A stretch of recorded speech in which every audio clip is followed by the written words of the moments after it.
नमस्कार, सुप्रभात। मैं सत्येंद्र कुमार मौर्य लक्ष्मी प्रसाद मेमोरियल पब्लिक स्कूल, गोला बाजार, गोरखपुर से। आज हम सभी लोग कमलेश्वर जी द्वारा लिखित जाट पंचम की नाक नामक पाठ का अध्ययन करेंगे। जैसा पिछले वीडियो में हम देखे कि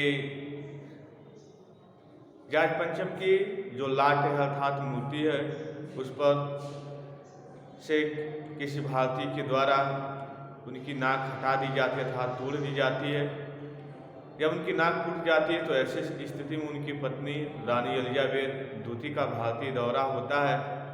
तो जो अधिकारी होते हैं, जो हुक्मरान होते हैं, वह सोचने लगते हैं कि रानी एलिजाबेथ द्वितीय जब अपने पति की टूटी हुई नाक की मूर्ति को देखेंगी तो काफ़ी क्रोधित हो जाएंगी, जिससे भारत और ब्रिटेन के बीच में जो मधुर संबंध है वह बिगड़ जाएंगे। ऐसी स्थिति में अधिकारियों की एक लंबी चौड़ी जो का सम्मेलन बुलाया जाता है और लोग अपने अपने विचार अपने अपने अनुसार व्यक्त करने का प्रयास करते हैं। उसी में किसी ने विचार दिया कि यदि कोई मूर्तिकार हो तो नाक लगा दे। ऐसे स्थिति में मूर्तिकार को बुलाया जाता है। मूर्तिकार काफ़ी लाचार और बेहोश होता है, उसे पैसे की आवश्यकता होती है, इसलिए वह अधिकारियों की बात को नहीं टाल सका और उसने नाक लगाने के लिए हामी भर दी। लेकिन हामी भरते हुए फिर उसने इस प्रश्न को रख दिया कि मैं ये भी जानना चाहता हूँ कि आखिर मेरी नाक किस पत्थर की, कहाँ, कब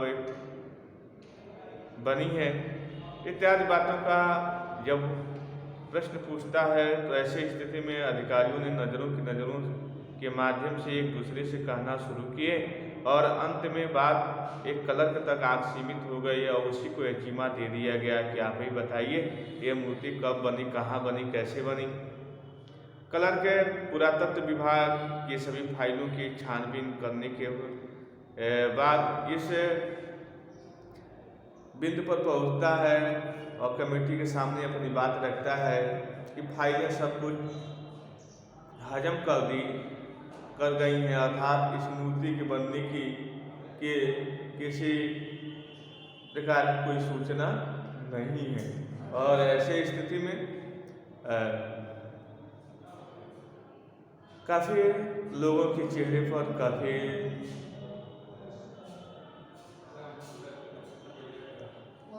कहते हैं कि लोग जब इस बात को सुने कि फाइलों में इसकी कोई सूचना नहीं है तो काफ़ी चेहरों पर लोगों की उदासी के बादल मंडराने लगे कि आखिर मूर्ति की नाक लगेगी तो कैसे लगेगी। तो ऐसे स्थिति में मूर्तिकार लोगों के मुरझाए हुए चेहरों को देखने के बाद कहता है, आप लोग चिंता न करें, मैं सभी पहाड़ों पर जाऊंगा और उन सभी पहाड़ों का मूल्यांकन करूंगा। जो भी पत्थर मिल जाएगा, जिस पत्थर की लाट बनी हुई है, वही पत्थर मैं लाके उसकी नाक बना के लगा दूंगा। अधिकारी काफ़ी खुश होते हैं कि उन्हें पूरा विश्वास होता है कि भारत में वो सभी वस्तुएं पाई जाती हैं जो सभी जगहों पर होती हैं। भारत में ऐसा कोई वस्तु नहीं है जो नहीं मिलती है। ऐसे स्थिति में अखबारों में निकलता है कि मूर्तिकार पहाड़ों की पर्वतों की यात्रा पर नाक ढूंढने के लिए निकल गया है। ऐसी स्थिति में वह पहाड़ों की यात्रा करते हुए पुनः आता है और कहता है कि इस किस्म का पत्थर कहीं नहीं मिला, लगता है पत्थर विदेशी है। और ऐसी स्थिति में लोग फिर से काफ़ी लोगों के चेहरे पर उदासी के बादल मंडराने लगते हैं। फिर मूर्तिकार लोगों के चेहरे के भाव को पढ़ते हुए कहता है कि मेरे पास एक उपाय है, लेकिन आप लोग उसे किसी को बताएंगे नहीं, अर्थात यूँ कहा जाए कि आप लोग उसके बारे में किसी को न तो बताएंगे और न ही अखबारों में छपेंगे। तो चपरासी को आज्ञा मिलती है और सभी दरवाजे खिड़कियाँ इत्यादि बंद कर देता है और कहते हैं मूर्तिकार कि भारत के जितने भी महापुरुष हैं जिन्होंने अपने देश की आज़ादी के लिए अपने जान अर्थात अपने प्राणों का न्यौछावर कर दिए, बलिदान कर दिए। ऐसे स्थिति में यदि हम उनकी लाटों पर से चेक करें, उनकी मूर्तियों पर से यदि जाट पंचम की नाक मिल जाती है तो वहीं लाके लगा दिया जाए। सब लोग एक दूसरे को देखने लगे और देखते हुए कहें यह काम थोड़ा मुश्किल है, लेकिन बड़ा होशियारी से, नहीं तो कोई जान जाएगा तो काफ़ी माहौल बिगड़ जाएगा। ऐसी स्थिति में मूर्तिकार दिल्ली से सीधा बम्बई जाता है। वहाँ लगे हुए जितनी भी भारतीय महापुरुषों की मूर्तियाँ, उनकी नाक का मूल्यांकन करते हुए फिर वह गुजरात जाता है।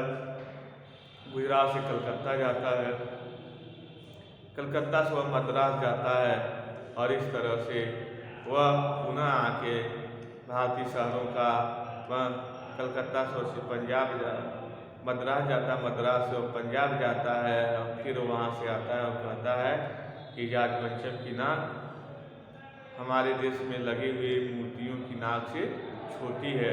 इस तरह से वह अपनी असमर्थता व्यक्त करता है। आइए देखा जाए फिर क्या होता है, आगे देखिए। मूर्तिकार ने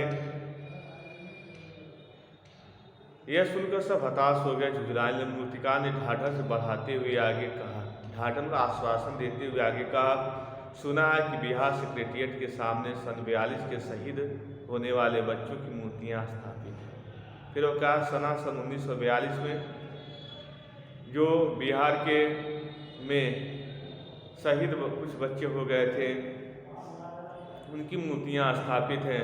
शायद बच्चों की नाक ही फिर बैठ जाए, यह सोचकर वहाँ भी पहुँचा। यह सोचते हुए वहाँ भी पहुँचा, पर उन बच्चों की नाकें भी इससे कहीं बड़ी बैठती हैं। अब बताइए मैं क्या करूं?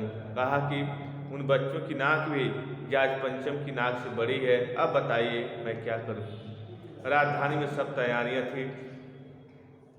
जाट पंचम की लाट को मल मल कर नहलाया गया। जाट पंचम की जो लाट है मूर्ति मल मल के नहलाया गया, रोगन लगाया गया था, विशेष तरह का तेल इत्यादि सौंदर्य चीज़ें लगाई गई। सब कुछ हो चुका था, सब कुछ तैयारी हो चुकी थी, सिर्फ नाक नहीं थी, बस नाक ही नहीं थी। बात फिर बड़े हुकामों तक पहुँची, बड़े अधिकारियों तक पहुँचे। बड़ी खलबली मची। अगर जाट पंचम की नाक न लगी तो फिर रानी का स्वागत करने का मतलब, फिर ऐसी स्थिति में रानी का स्वागत करने का क्या मतलब होगा? यह तो अपनी नाक कटाने वाली बात हुई। हम लोग एक नाक नहीं लगा पाए तो समझिए हम लोग की नाक कट गई। लेकिन मूर्तिकार पैसे से लाचार था, यानी हार मानने वाला कलाकार नहीं था। मूर्तिकार पैसे से लाचार था, वह हार मानने वाला कलाकार नहीं था। एक हैरत अंगेज ख्याल उसके दिमाग में था, एक सबको आश्चर्यचकित कर देने वाला विचार उसके दिमाग में आया। उसने पहली शब्द दोहराई। तो पहली शब्द क्या थी? अखबारों में न जाए, किसी को कानून खाने खबर न पहुँचे। जिस कमरे में कमेटी बैठी उसके सारे दरवाजे फिर बंद कर दिए गए और मूर्तिकार ने अपनी नई योजना पेश की। चूँकि नाक लगना एकदम जरूरी है, क्योंकि नाक लगना तो एकदम जरूरी है, इसलिए मेरी राय है कि 40 करोड़ में से कोई एक जिंदा नाक काट कर लगा दीजिए। कहा कि हमारे देश की आबादी 40 करोड़ है, इन 40 करोड़ व्यक्तियों में से किसी की नाक जो इस लाट की नाक से मिल जाए, उसकी जिंदा नाक काट के ही लगा दी जाए। इस तरह से जैसे यह कहा, लोगों में खलबली मच गई। क्यों मच गई? बात के साथ सन्नाटा छा गया। कुछ मिनटों की खामोशी के बाद, कुछ मिनट खामोशी के बाद सभापति ने सबकी तरफ देखा। सबको परेशान देखकर मूर्तिकार कुछ अचकचाया। सबको परेशान देखते हुए कुछ मूर्तिकार अचकचाया ने कुछ कहने का प्रयास किया और धीरे से बोला। अचकचाया मतलब कि चौंक उठना, भौचक्का होना। और धीरे से बोला, आप लोग क्यों घबराते हैं? काम मेरे ऊपर छोड़ दीजिए, नाक चुनना मेरा काम है, आपका सिर्फ इजाज़त चाहिए। कहा कि यह काम मेरे ऊपर छोड़ दिए, नाक चुनना मेरा काम है, आप लोगों का बस इजाज़त चाहिए। कानाफूसी हुई, मूर्तिकार को इजाज़त दे दी गई। सभी अधिकारी इसलिए सन्नाटा में तब्दील हो गया वहाँ का माहौल कि कहीं मूर्तिकार यह न कह दे किसी अधिकारी से कि आपकी नाक इस मूर्ति पर एकदम सटीक बैठती है, इसलिए आपकी नाक हम काट के लगाएंगे। अखबारों से इतना छपा कि नाक का मसला हल हो गया और राजपथ पर इंडिया गेट के पास वाली जाज पंचम की लाट के नाक लग गई है। अखबारों बस अगले दिन इतना ही छपा कि जो नाक का मामला वो हल हो गया है और राजपथ पर जो जाज पंचम की मूर्ति लगी हुई है उसकी नाक लग रही है। नाक लगने से पहले फिर हथियारबंद पहरेदारों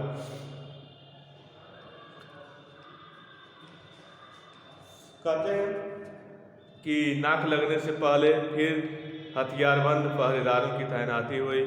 मूर्ति के आसपास का तालाब सुखाकर साफ किया गया।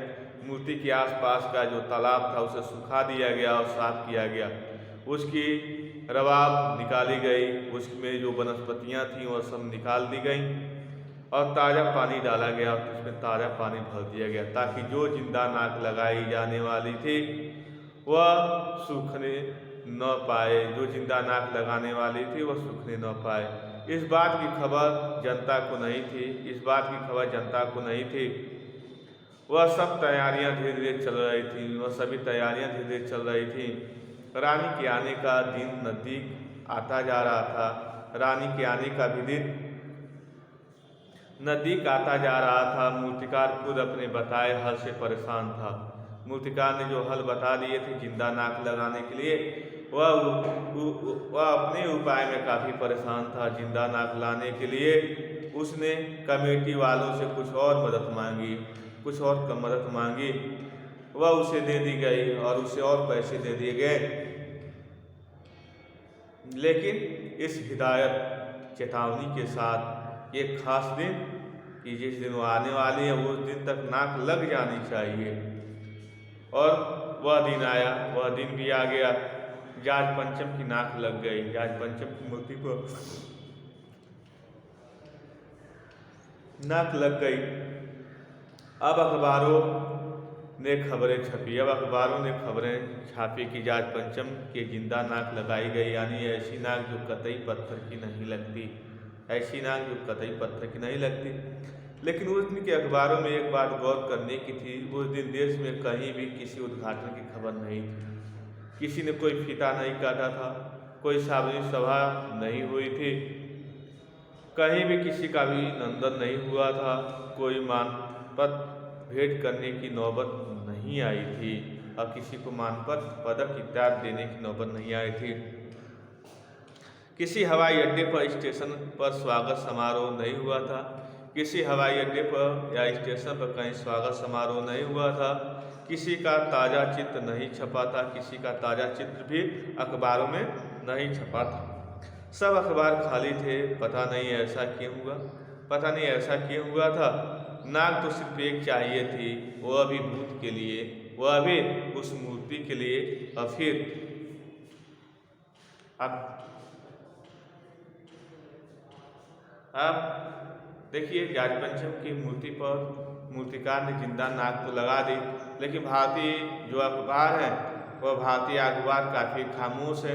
किसी प्रकार की उम्मीद उसमें उत्साह नहीं है, किसी प्रकार के ऐसे नई नई लेखनी का भी संचार नहीं किया गया है। आखिर में ये प्रश्न उठता है कि आखिर भारतीय अखबार क्यों शांत हैं, लोग क्यों शांत हैं, भारतीय जनमानस क्यों शांत है, इत्यादि प्रश्नों का एक ही प्रश्न कि जाज पंचम की जो व्यक्तित्व है वह एक निर्दयी शासक के रूप में जाने जाते हैं और उन्होंने अपने शासन के दौरान अनेक प्रकार के भारतीयों पर कर लगाए, जुर्म किए, अन्याय किए। इसी कर्म जुर्म अन्याय के फलस्वरूप भारतीय लोग उन्हें पसंद नहीं करते हैं और जिसके कारण वह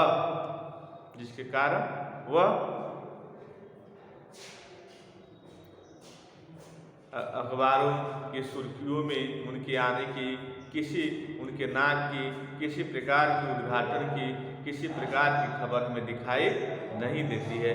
तभी हम आपको यह बताने वाले हैं कि इस बात से हमें क्या शिक्षा मिलती है।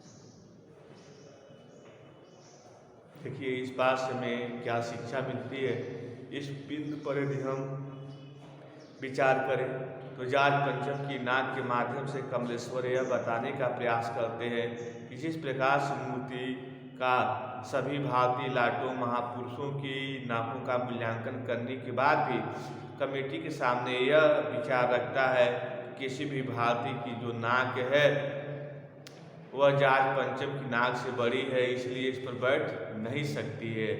और फिर वह सन 1942 में जो शहीद बच्चे हैं, गांधी जी के जो आंदोलन चले भारत छोड़ो आंदोलन, उसमें बच्चों को ने भी अपने प्राणों का न्यौछावर दिया, उनकी भी जो मूर्तियां बनी हुई हैं और उनकी भी नाक का जब मूल्यांकन मूर्तिकार करता है तो यह बताता है कमेटी को कि बच्चों की भी नाक जाट पंचम की नाक से बड़ी है।